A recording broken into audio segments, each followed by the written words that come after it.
بسم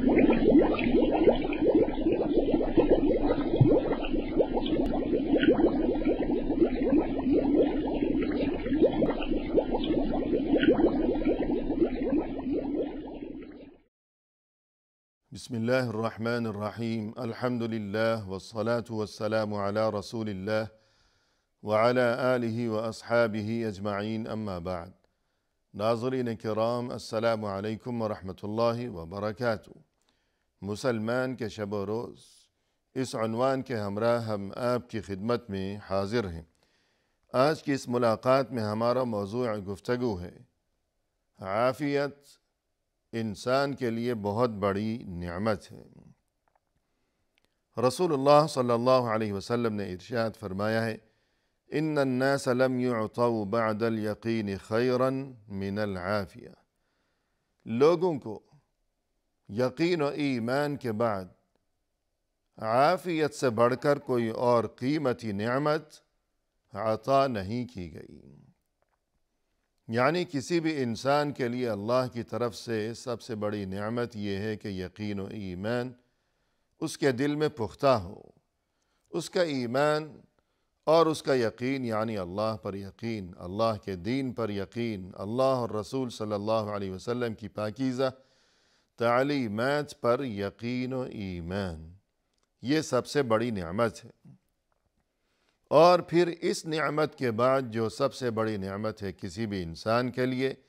وہ عافیت کی نعمت ہے۔ اور فرمایا رسول اللہ صلی اللہ علیہ وسلم نے، لم تؤتوا شیئا بعد کلمۃ الاخلاص مثل العافیہ۔ کلمۃ الاخلاص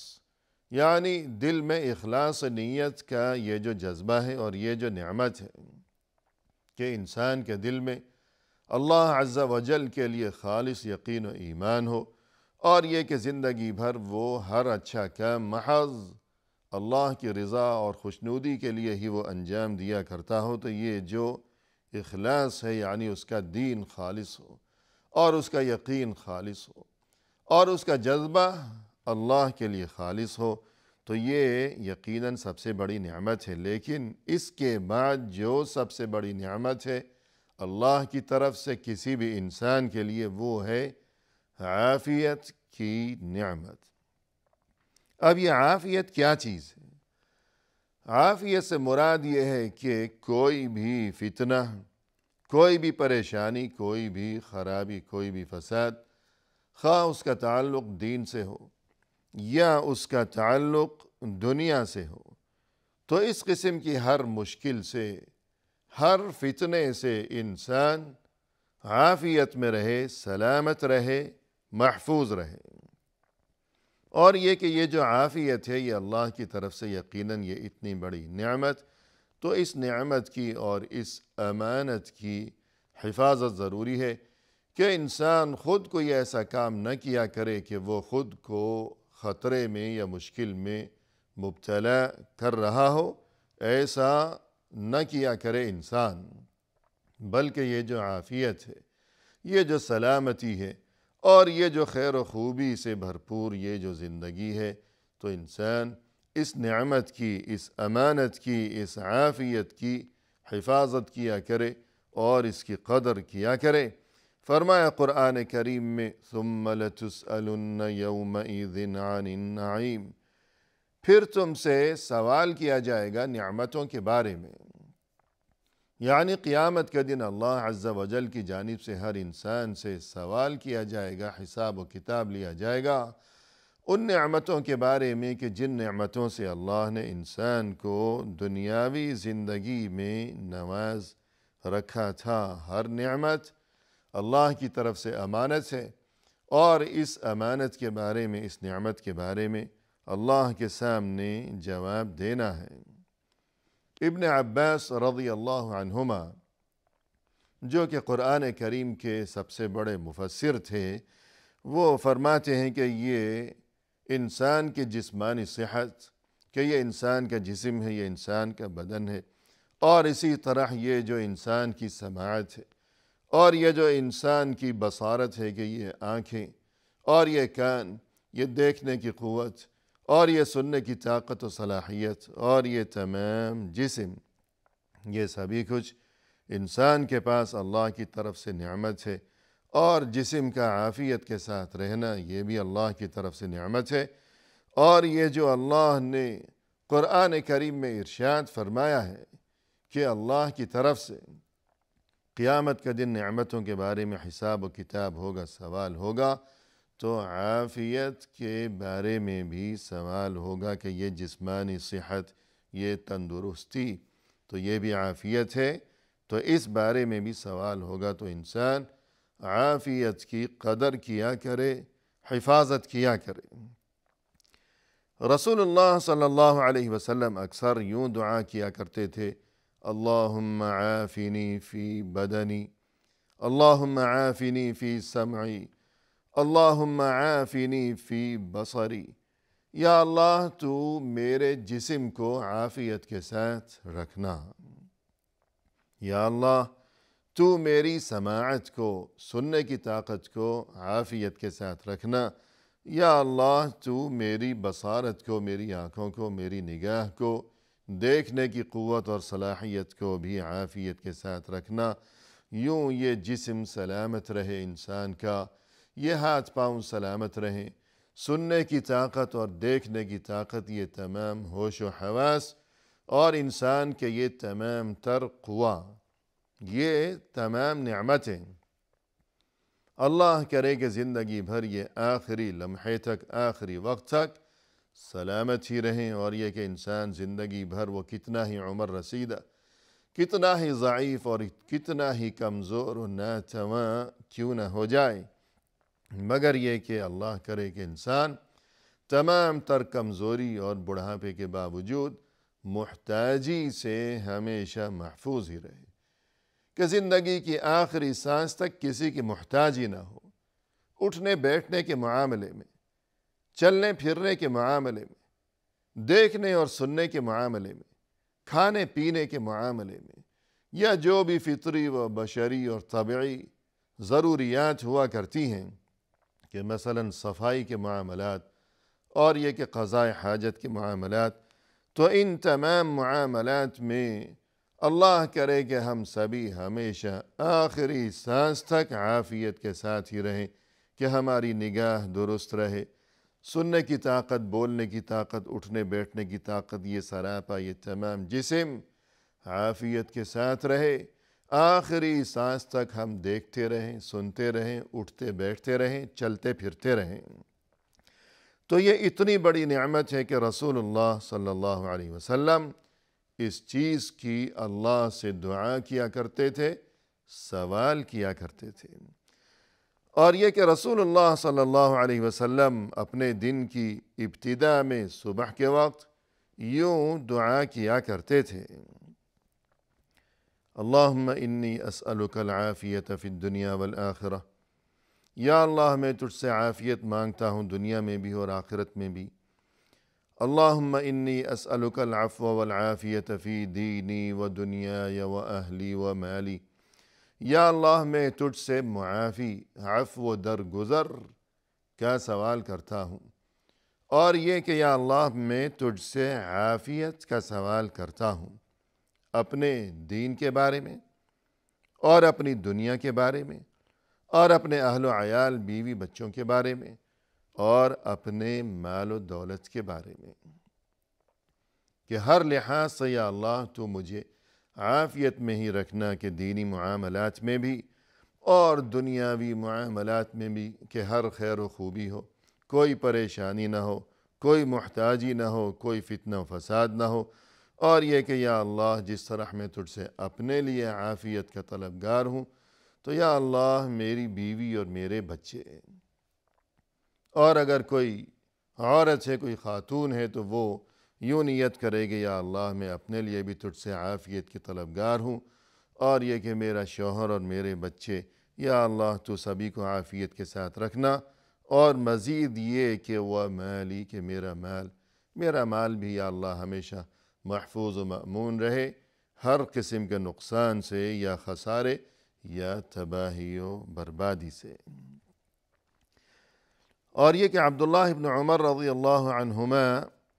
فرماتے ہیں کہ رسول اللہ صلی اللہ علیہ وسلم نے ایک بار یوں ارشاد فرمایا کہ سوتے وقت انسان کو چاہیے کہ یوں دعا کیا کرے، اللہم انت خلقت نفسی وانت توفاها، یا اللہ تو نے ہی مجھے پیدا فرمایا ہے اور تو ہی مجھے موت دینے والا ہے، لک مماتها ومحیاها، یہ میری زندگی میری موت یہ سبھی کچھ تیرے قبضے میں ہی ہے، ان احییتها فاحفظها، یا اللہ یہ میری جان اگر تو مجھے زندہ رکھے تو حفاظت کے ساتھ تو مجھے زندہ رکھنا کہ ہر مصیبت سے میں عافیت میں ہی رہوں، وَإِنْ أَمَتَّهَا فَاغْفِرْ لَهَا، اور اگر یا اللہ میری یہ جان تو نے اسے موت دے دی، یعنی اگر میری موت واقع ہو گئی تیرے حکم سے تو تو مجھے معاف فرما دینا کہ جب تک زندگی ہے یا اللہ تیری طرف سے تو خیریت کے ساتھ عافیت کے ساتھ زندہ رکھنا مجھے،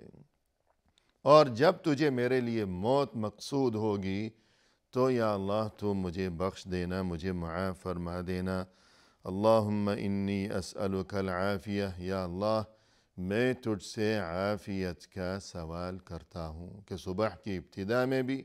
اللہ سے عافیت کا سوال دن کی ابتدا میں، اور یہ کہ اختتام پر بھی رات کو سوتے وقت فرمائے کہ پھر اللہ سے عافیت مانگ کر ہی سویا کرو۔ اسی طرح فرمایا رسول اللہ صلی اللہ علیہ وسلم نے، من اصبح منکم آمنا فی سربہ معافا فی جسدہ عنده قوت یومہ فکأنما حیزت لہ الدنیا، جس کسی نے اس حالت میں صبح کی کہ اپنے اہل و عیال کے درمیان اس نے خود کو محفوظ و مأمون پایا، تمام رات گزر چکی ہے، صبح ہو گئی ہے، صبح کے وقت وہ بیدار ہوا ہے، آنکھ کھولی ہے اس نے، جہاں سویا تھا خیریت و عافیت کے ساتھ یہ رات گزر گئی، اسی طرح خیریت و عافیت کے ساتھ اس نے دیکھا کہ صبح میری آنکھ کھلی ہے، جس چھت کے نیچے وہ سویا تھا وہ چھت اس کے اوپر گری نہیں ہے، نہ ہی آسمان اس کے اوپر گرا ہے، جس زمین پر جس فرش پر وہ سویا تھا تو سوتے میں وہ فرش اس کے نیچے وہ زمین پھٹی نہیں ہے، چھت بھی سلامت، آسمان بھی سلامت، زمین بھی سلامت ہے، فرش بھی سلامت ہے، اپنے جن اہل و عیال کے درمیان وہ سویا تھا وہ سبھی بھی اس کے ارد گرد خیریت و عافیت کے ساتھ موجود ہیں کہ رات سوتے وقت جس طرح وہ سب اس کے ارد گرد موجود تھے، چل پھر رہے تھے خیریت کے ساتھ، صبح بھی وہی خیریت و عافیت کا منظر اسے نظر آیا ہے جب آنکھ اس کی کھلی ہے۔ اور یہ کہ معافاً فی جسدی، جسم سلامت ہے، رات جب وہ سویا تھا ہاتھ پاؤں سلامت تھے، جسم سلامت تھا، صبح اٹھا ہے اب بھی سبھی کچھ سلامت ہے، عندہ قوت یومی، آنکھ کھلی ہے، صبح نئے دن کا آغاز ہوا ہے، نئے دن کا سورج طلوع ہوا ہے، اور اس نے یہ منظر دیکھا کہ یہ نئی صبح، یہ نیا دن جو طلوع ہوا ہے تو آج کے اس دن کے لیے میرے پاس کھانے پینے کا انتظام موجود ہے، ایک دن کے کھانے پینے کا انتظام موجود ہے، ایک دن کا، تو اسے غم کرنے کی ضرورت نہیں۔ جس اللہ نے آج کے لیے کھانے کا انتظام فرمایا ہے وہی اللہ کل جب نیا دن طلوع ہوگا، جس اللہ نے آج انتظام فرمایا ہے تو وہ کل، وہ پرسوں، وہ آئندہ ہفتے، آئندہ مہینے، آئندہ سال، وہ زندگی بھر رزق عطا فرمانے پر قادر ہے، جو آج قادر ہے وہ ہمیشہ قادر ہی رہے گا۔ اور پھر یہ کہ آج اگر رزق موجود ہے تو کل کی کیا خبر کہ کل تک کون جیے گا اور کون رخصت ہو جائے گا، تو جب کل کی خبر ہی نہیں ہے تو پھر کل کے بارے میں سوچ کر خود کو ہلکان اور افسردہ اور رنجیدہ کرنا یہ کوئی عقل مندی نہیں ہے۔ تو صبح بیدار ہوا انسان، خیریت کے ساتھ اس نے خود کو پایا، یہ منظر دیکھا کہ جسم سلامت ہے، جس طرح رات سوتے وقت سلامت ہے تمام جسم، اہل و عیال بھی موجود ہیں، بچے آس پاس سلامت ہیں، اور آج کے دن کے لیے کھانے کا انتظام بھی موجود ہے۔ فَكَأَنَّمَا حِيزَتْ لَهُ الدُّنْيَا، گویا کہ دنیا بھر کی تمام نعمتیں اللہ کی طرف سے اس کے لیے اکٹھی کر دی گئی ہیں، اس کے سامنے دنیا بھر کی نعمتیں جمع کر دی گئی ہیں، پیش کر دی گئی ہیں۔ تو عافیت اتنی بڑی نعمت ہے کہ خود کو عافیت کے ساتھ پایا،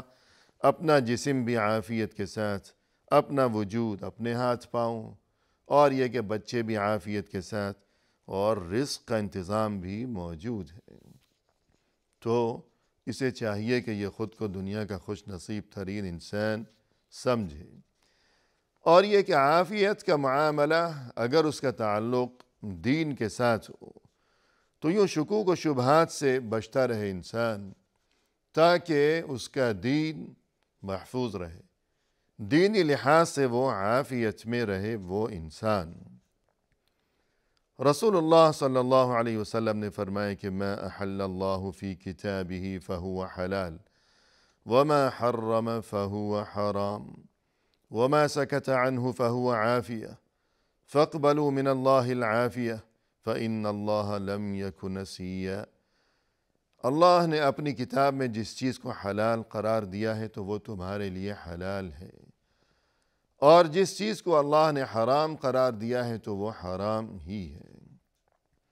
اور جس چیز کے بارے میں اللہ نے سکوت یعنی خاموشی اختیار فرمائی ہے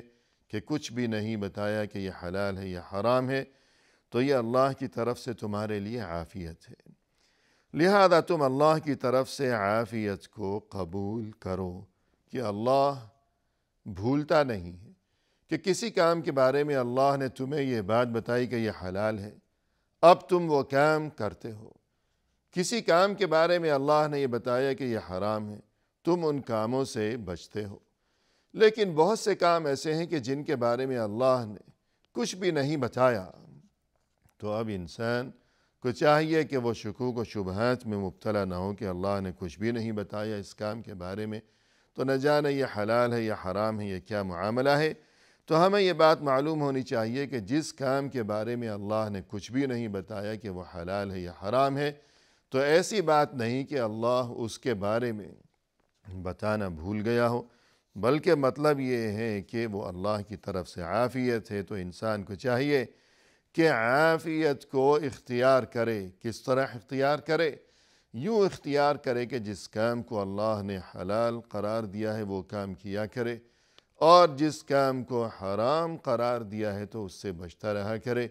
اور جس چیز کے بارے میں سکوت اختیار کیا گیا ہے تو وہ بھی گویا کہ اللہ کی طرف سے اس کی اجازت ہے۔ تو الغرض جو حرام کام ہے تو ان سے بچنا ضروری ہے۔ تو نتیجہ یہ ہوگا کہ یوں انسان کا دین بھی انشاءاللہ عافیت کے ساتھ رہے گا، اور یہ کہ جسمانی عافیت کے لیے بھی ہمیں جو طریقے بتائے گئے ہیں کہ دعا ہو اللہ سے ہمیشہ کہ یا اللہ تو مجھے عافیت کے ساتھ رکھنا۔ اسی طرح رسول اللہ صلی اللہ علیہ وسلم کی طرف سے ہمیں یہ تعلیم دی گئی ہے کہ انسان بسیار خوری یعنی زیادہ کھانے سے پرہیز کیا کرے، کہ چند لقمے ہی انسان کے لیے کافی ہیں، اور یہ کہ 3 حصوں میں انسان اپنے معدے کو تقسیم کیا کرے، کہ ایک حصہ کھانے کے لیے، ایک حصہ پینے کے لیے، اور ایک حصہ سانس لینے کے لیے۔ تو انسان اگر کھانے پینے کے معاملے میں اس اصول کو اپنائے گا کہ بسیار خوری سے زیادہ کھانے پینے سے اگر انسان پرہیز کیا کرے گا تو انشاءاللہ اسے جسمانی عافیت کی نعمت بھی نصیب ہوگی۔ وآخر دعوانا ان الحمد للہ رب العالمین۔